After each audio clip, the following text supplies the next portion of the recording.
তামিম ইকবাল খান দেশের ক্রিকেটের সাবেক ব্যাটসম্যান ও সাবেক অধিনায়ক। লম্বা সময় ধরে বিসিবির নির্বাচনের জন্য অপেক্ষা করেছেন। নির্বাচনের আগে হুট করে তিনি বাংলাদেশের সাবেক ক্রীড়া উপদেষ্টা আসিফ মাহমুদ সজীব ভুঁইয়ার সঙ্গে দ্বিধাদ্বন্দ্বে জড়ান। সেই দ্বিধাদ্বন্দ্বের কারণে আসিফ মাহমুদ সজীব ভুঁইয়া বিসিবির সভাপতি পদে আনেন আমিনুল ইসলাম বুলবুলকে। সে আমিনুল ইসলাম বুলবুলকে সরানোর জন্য তামিম ইকবাল বেশ উঠে পড়ে লাগেন, যার কারণে তার সখ্যতা হয় বর্তমান ক্রীড়া প্রতিমন্ত্রী আমিনুল হকের সঙ্গে। আমিনুল হকের সঙ্গে বিভিন্ন পর্যায়ে বিভিন্ন প্রোগ্রামে গিয়েছেন তিনি, সেই সঙ্গে নিজের অবস্থানও শক্ত করেছেন তামিম ইকবাল।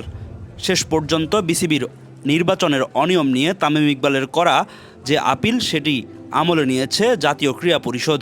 বিসিবির যেই অনিয়ম হয়েছে সেই অনিয়মের ভিত্তিতে নতুন করে রিপোর্ট এসেছে। সেই রিপোর্টে অনুযায়ী বিসিবির বর্তমান যে বোর্ড, সেই বোর্ডকে অবৈধ ঘোষণা করা হয়েছে। সেই সঙ্গে ভেঙে দেওয়া হয়েছে বর্তমান আমিনুল ইসলাম বুলবুলের বোর্ড। সেই সঙ্গে একটি অ্যাডহক কমিটিও বিসিবির জন্য দিয়ে দিয়েছে জাতীয় ক্রীড়া পরিষদ, যেখানে সভাপতি করা হয়েছে তামিম ইকবাল খানকে। তামিম ইকবাল খানের এই সভাপতি হওয়া আপনি কী হিসেবে দেখছেন? লম্বা সময় ধরে অপেক্ষা করেছেন, অনেক দেন দরবার করেছেন তামিম ইকবাল সভাপতি হওয়ার জন্য। 3 মাস পরেই নির্বাচন দিতে হবে তামিমকে। সেই নির্বাচনেও সভাপতি পদে লড়তে পারেন দেশের ক্রিকেটের কলিজা আনা খান নামে পরিচিত এই ক্রিকেটার।